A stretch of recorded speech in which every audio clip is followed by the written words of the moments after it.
I am going to demonstrate how to make 4 different types of braids. The first one I'm going to make is the 4-strand flat braid. So I'm going to take the 4 strands on the left. I'm going to hold 2 in the right hand and 2 in the left hand.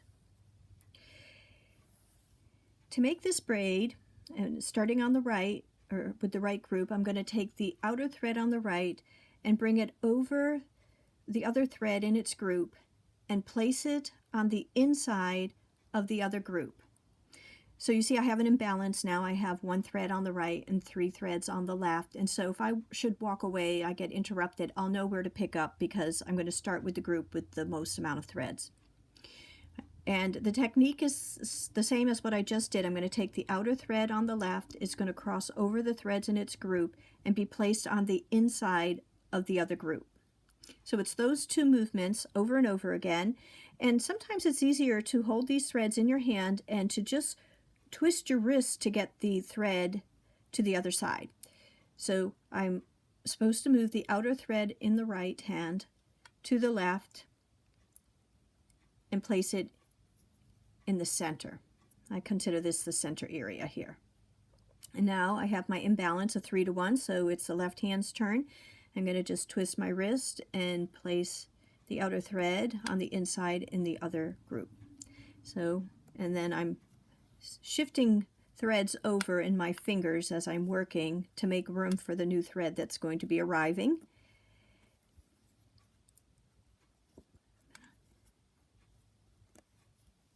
And I'm going to do it again with the threads flat, just so you can see the movement slowly again. So I have 2 threads in the right hand, 2 threads in the left hand. I'm going to take the outer thread in the right hand, in the right group, and bring it over the other thread in its group and place it on the inside of the other group. And then I'm going to take the outer thread in the left group, bring it over the other threads in its group and place it on the inside of the other group.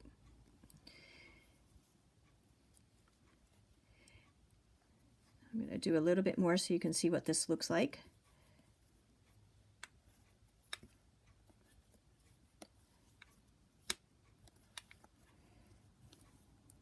So I used, again, 1 strand,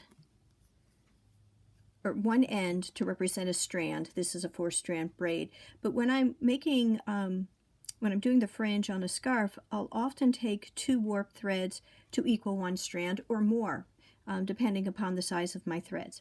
So I would make this as long as I would like, and then I will finish it either with perhaps a knot, an overhand knot, but most often I will finish these flat braids with 1 or 2 half hitches. And to make the half hitch, I'll take one of the strands, I'll go over the entire group, under the group, and you see I have a loop formed here, and I will bring the tail down in the direction of the other fringe through that loop and tighten at the bottom of my braid.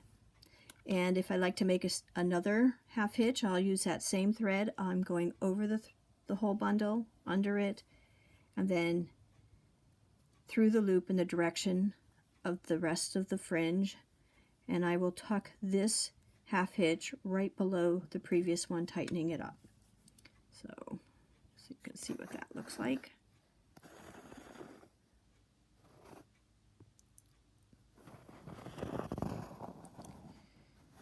The next braid that I'm going to make is called a 7-strand Chinese braid, and it is made using the exact same movements, but now we're working with an odd number of threads. The braid that I just showed you often will develop a little bit of a wave to it, so it won't rest really straight. And this isn't generally a problem on my scarves because they're being worn and people aren't looking for straight fringe. But if you're looking for the fringe on a rug to rest very straight, just be aware that this one again might develop a little bit of a wave to it, a curve. The 7-strand Chinese braid will rest pretty straight, and the reason is during the movements we don't have as great a discrepancy between our groups as we do with the 4-strand braid, because you remember with the 4-strand braid there were moments when we had 1 thread in the right group and 3 threads in the left group. With the 7-strand Chinese braid, again, the disproportionate number is smaller. Okay, so I'm going to start with 4 threads in the right hand, 3 threads in the left hand, and I'm going to just show you what this looks like by placing the threads on my desk. I'm going to start with the rightmost group because it has 4 in it. I'm going to take the outer thread, it's going to go over the threads in its group and be placed on the inside of the left group. I consider this the center, and sometimes I call it place it on the inside of the center. So I'm going to take the outer thread in the left group, it's going to go over the other threads in its group and be placed on the inside of the right group. So it's really those 2 movements again, over and over. So I'm going to do a couple more and then I'm going to tighten. So the right goes over its own threads, placed on the inside of the left, and the same with the left. So I've done 2 full repeats. I'm going to pick these up and tighten to the fell. And I'm going to work this now in my hands. I don't know if I'll be more efficient, but I'm hoping to go a little faster so I can develop a little bit of a braid so you can see what it looks like.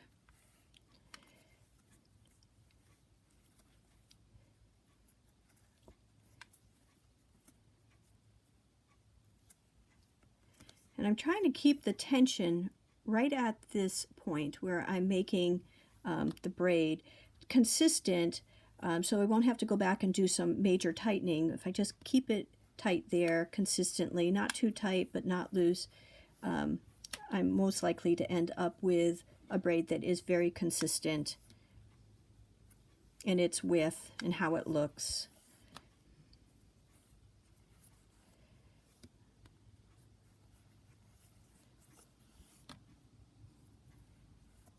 You might notice that I put my fingers over that area when I was grabbing the thread that I needed to move, and that's one way to keep the tension the same there and not allow it to shift. So I'm going to zoom in with my camera so you can see a little bit better what that looks like.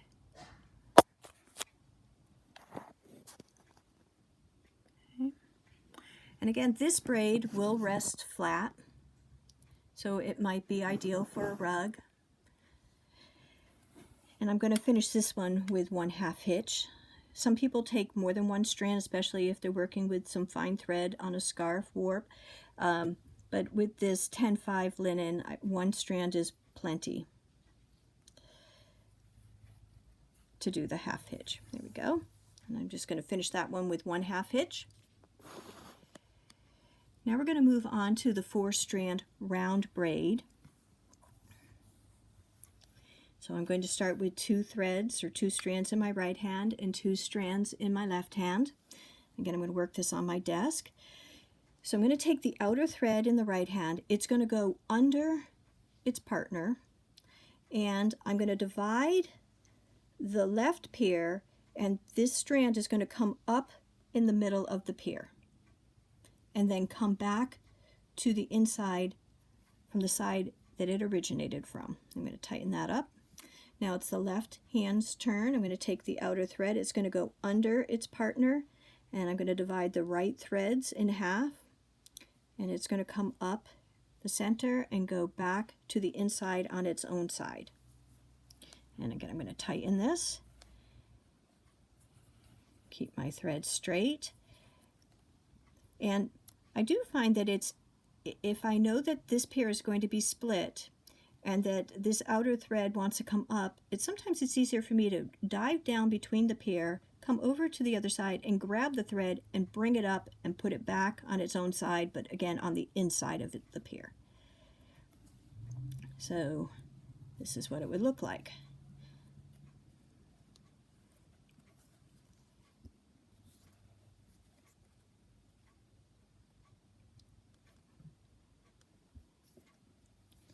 Trying to make sure I didn't forget which side I was working from. So I'm going to do a couple more so you can see what this will look like. Oops, let's see. Just work the right. I'm going to have to say it to myself, left,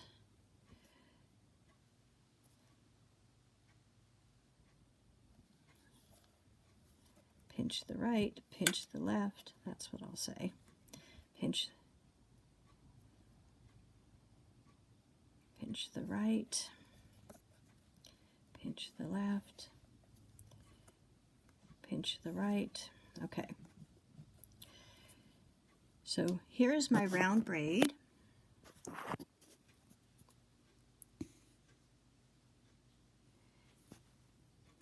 And this is another one for which you have options for how you're going to finish it. Again, I'm going to do a half hitch with one of the strands.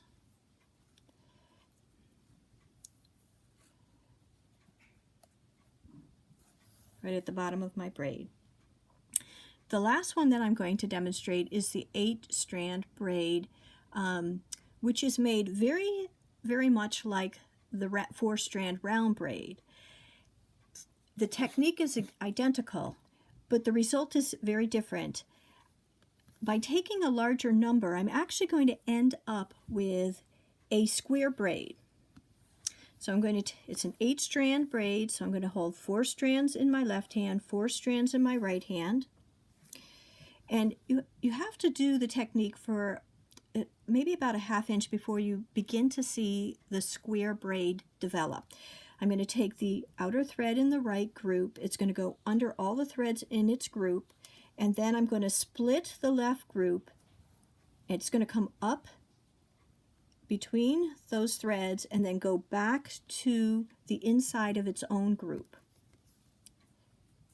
Now it's the left hand's turn. I'm going to take the outer thread. It's going to go under its own threads. I'm going to split the 4 threads on the right, and it's going to come up between those threads and go back to its own side. And it is actually easy to see the order of the threads. When they're loose on my desk, it's a little harder to see. So it's the right hand's turn. I'm going to take the outer thread, and it's going to come under its own threads, up through the threads on the left, and come back to the inside of its own group. And now the left hand side is going to do the same thing.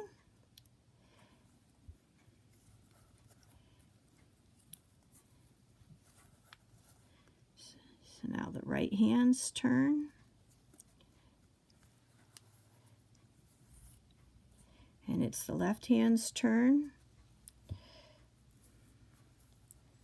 Again, I'm making sure I take the outer thread and it's coming up between the pairs, and I am really watching the order of my threads here. So the left just went, so now it's the right hand's turn. I'm going to take that outer thread on the right, bring it under its own threads, or its, the threads on its own side, and up through the threads on the left, back to its own side. I'm starting to see the square develop. The left hand's turn. And now the right hand's turn.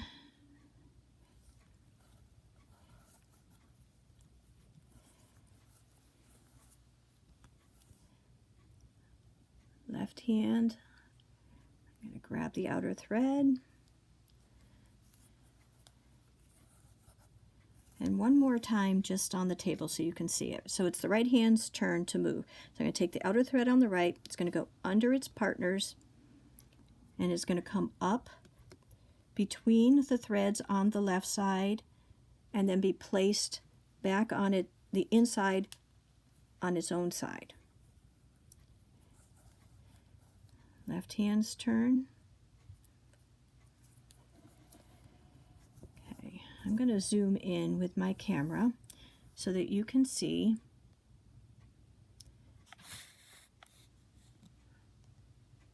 that this has 4 sides. It looks very much like the 4-strand flat braid. It has that chevron look right down in here, or maybe like a knit stitch. And you see it here as well.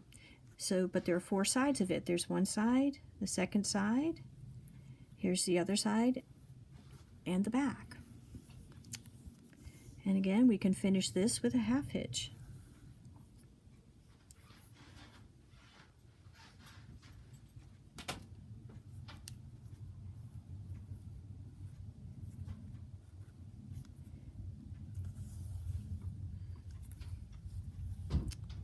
So those are the 4 braids: the 4-strand flat braid,